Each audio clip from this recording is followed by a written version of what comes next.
ایک دفعہ شیطان آیا ہمارے نبی سے ملنے، تو آپ نے اس سے پوچھا تیرے دشمن کتنے؟ وہ مسلمان جو 24 گھنٹے باوضو رہتا ہے، 5 نمازیں ہیں، 30 روزے ہیں، زکوٰۃ اور حج مالداروں پر ہے۔ نماز ہماری بیس ہے، نماز کے بغیر معاشرے کی بنیاد نہیں بن سکتی۔ کسی حال میں بھی نماز معاف نہیں ہو سکتی۔ 14-15 صدی میں اگر نماز کی گنجائش مجھے نظر آتی ہے تو کربلا کے میدان میں حسینی قافلے کی نظر آتی۔ نہ پڑھو، تلواریں برس رہی ہیں، چند گھڑیاں باقی ہیں گردنوں کے کٹ جانے میں، اب نماز پڑھو یا نہ پڑھو گردن کٹنے والی ہے۔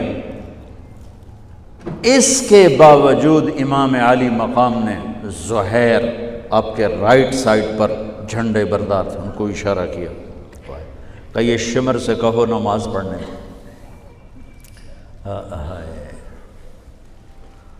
تو انہوں نے آگے بڑھ کے کہا نماز پڑھنے دو،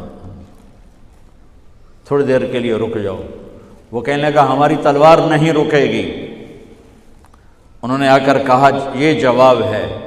امام عالی مقام نے فرمایا پھر نماز بھی نہیں چھوٹے گی۔ جی میٹنگ تھی، نماز یاد نہیں رہی، میٹنگ بڑی لمبی ہو گئی، نماز چھوٹ گئی، سارے دروازے بند کر دیے۔ حالانکہ اللہ کی قسم اگر یہ قافلہ نماز نہ بھی پڑھتا تو ان کے لیے جنت کے دروازے کھل چکے تھے، چونکہ جنگ سے پہلے آنکھ لگی، آنکھ کھلی تو مسکرائے۔ تو بہن نے پوچھا یہ کوئی ہنسنے کا وقت ہے؟ موت سر پہ کھڑی، کہنے لگے یہی تو ہنسنے کا وقت ہے۔ خواب میں اللہ کے نبی آئے ہیں، کہہ رہے ہیں بیٹا میں لینے کے لیے آ چکا ہوں۔ پھر نماز نہیں چھوڑی تو پی آئی اے والا کہہ سکتا ہے کہ جو میں جہاز اڑا رہا تھا نماز چھوڑ گئی۔ ارے بھائی پوچھو علماء سے سفر میں کیسے پڑھنی ہے، آسانی کر دی، چھوٹی کر دی، معافی نہیں ہے۔ اگر معافی ہوتی تو اس حسینی قافلے کو ہوتی۔ آدھے نماز پڑھو آدھے جنگ کرو۔ اب تو 1440 ہجری ہو چکی ہے، 1440 سال میں سب سے خوبصورت نماز جو پڑھی گئی کربلا کے میدان میں پڑھی گئی، سب سے خوبصورت سجدہ جو کیا گیا کربلا کے میدان میں کیا گیا۔ اور زمین نے بھی کیا فخر کیا ہوگا کربلا کی زمین نے کہ آج کون ہیں جن کے ماتھے میرے اوپر ٹک کر یوں لگ رہے ہیں جیسے ٹیکا میرے ماتھے پہ آ گیا۔ جب سبحان رب الاعلیٰ کی صدا گونجی ہوگی تو زمین کی 7ویں تہ بھی ٹھنڈی ہو گئی ہوگی۔ تو میرے نبی کا نواسا ہمارے لیے دروازے بند کر کے جا رہا ہے۔ کسی حال میں نہیں چھوڑ سکتے نماز، سوائے اس کے کہ بے ہوش ہو جاؤ، چلو ٹھیک ہے، اس کے علاوہ نہیں چھوڑ سکتے۔ لیٹے لیٹے پڑھو، نہیں اٹھ سکتے لیٹے پڑھو، آنکھوں کے اشارے سے پڑھو، چھوڑ نہیں سکتے ہو۔ آدھوں نے نماز پڑھی، آدھوں نے جنگ کی، پھر آدھوں نے نماز پڑھی اور سب نے جنگ کی، اور عصر میں سب سر نیزے پہ چڑھ چکے تھے۔ عاشق کا جنازہ ہے، ذرا دھوم سے نکلے، محبوب کی گلیوں سے ذرا گھوم کے نکلے۔ ہمارے دفتروں میں، بازاروں میں، گھروں میں نماز زندہ ہو جائے۔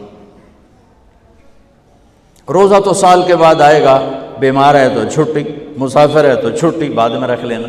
زکوٰۃ پیسے والے پر ہے، حج پیسے والے پر ہے، ایک نماز ایسا فریضہ ہے جس کے لیے میرے رب نے 700 دفعہ قرآن کو ہلا دیا ہے۔ نماز نماز، کبھی لفظ صلاۃ کے ساتھ، کبھی اور الفاظ کے ساتھ، 700۔ ایک آرڈر آ جائے ملک صاحب کا تو آپ ہل جاؤ گے، آرڈر آ گیا، آرڈر آ گیا۔ میرا رب 700 دفعہ کہے اور تمہاری مسجد خالی ہو کہ ہمیں اپنے اللہ اور اس کے رسول کی عظمت اور ہیبت کا پتہ نہیں ہے۔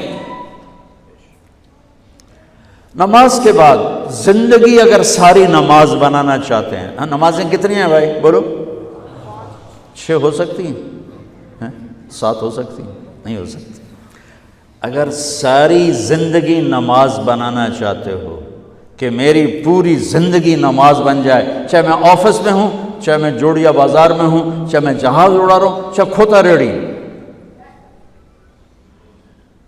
ایک حدیث سناتا ہوں، صرف ایک حدیث، اس ایک حدیث پہ عمل ہو جائے تو ساری زندگی عبادت بن جائے گی، ساری زندگی بندگی بن جائے گی۔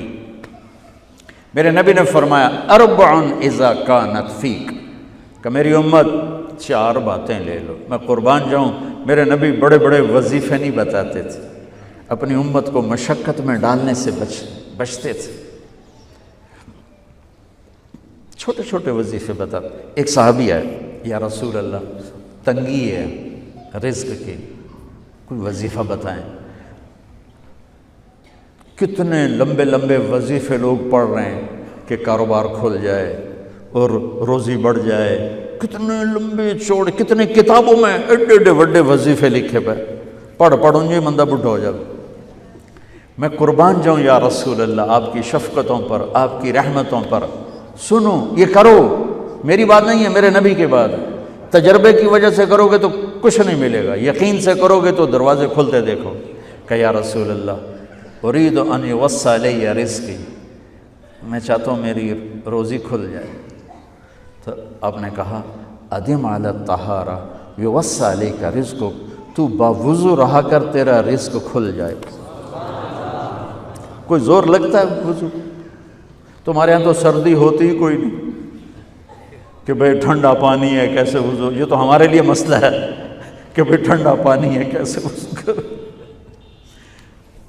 وہ ہمارے گاؤں کا مراسی مجھے مل گیا، میں نے کہا چل نماز پڑھے کہ نہیں جی میاں جی سردی بڑی نہ لے جاؤ، سردی بڑی، مراسیوں کو سردی زیادہ لگتی ہے۔ میں کہا نہیں آج تک نماز پڑھا کے چھڑنا ہے۔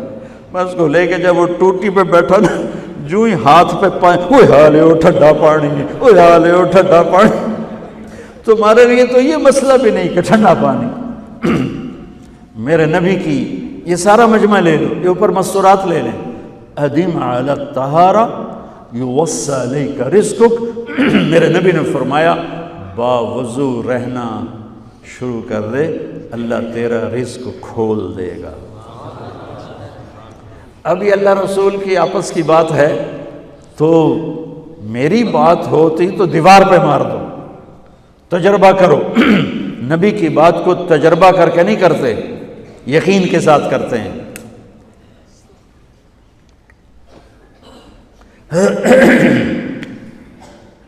ادم علی الطہارہ یوسع علیک رزقک، باوضو رہا کر۔ اچھا باوضو رہنے کے اور فائدے،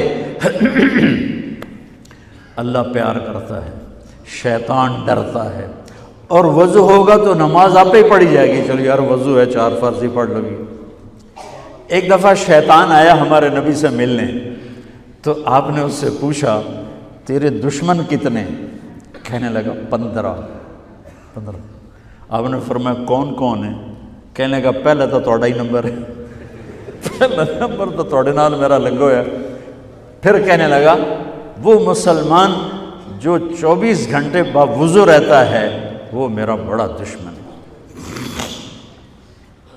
جو باوضو رہتا ہے اور باوضو سوتا ہے، ایک فرشتہ اس کے لیے بندگی کا ثواب لکھتا رہتا ہے۔